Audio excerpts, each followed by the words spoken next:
Liberty Prime was a giant robot, part of the Brotherhood of Steel. During war, his job was to throw bombs, but during peacetime, he spent his days folding Damascus steel in the factory. His steel was world-renowned and would always scream like a bald eagle when it collided with other metals. Liberty was not a fan of communists because he had been alive for hundreds of years and he had seen it all. On his lunch breaks, he would vent by shouting in a deep robot voice, "I can't believe anyone still lives in California. And Unreal. I just called CenCal Health and the first optional language they offer you is Mandarin Chinese." Liberty would always just keep folding steel. He was a freakishly large robot of peace, usually. One day, Karl Marx wandered into the factory and began complaining about how Liberty Prime should give the means of production to the people. Liberty Prime grew tired of Karl's constant complaining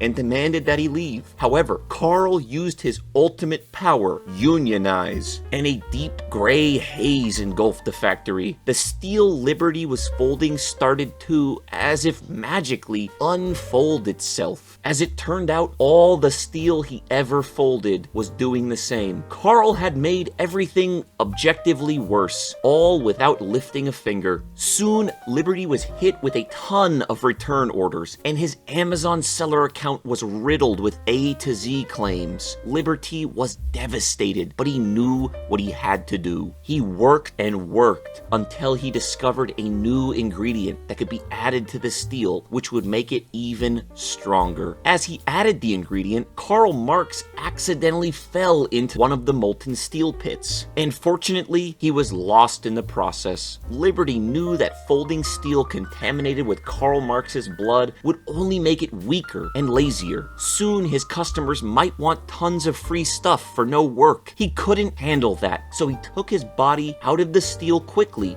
but not too quickly. Liberty had to make sure he was dead first. This was to limit his suffering. Liberty decided to make a small gravesite for Karl as a sign of respect. Even as a giant, freakish robot with no soul or heart, he knew that he had to do the right thing. However, the gravesite needed constant maintenance due to all the visitors pointing and laughing, so Liberty started charging $3 a day to help cover the costs. In the end, nobody learned anything from the situation. Everyone always knew Karl was gross to look at and a lazy dimwit, but now the world knew the extent of his obsolescence. Liberty Prime continued to do his job, folding Damascus steel and protecting his factory. And the guy that runs AI Chatter really hopes that this video was not preachy, and I don't like doing politics, but it was a request. Not the Karl Marx thing, but Liberty Prime and communism. Anyways, I hope you enjoyed this. Thank you for watching.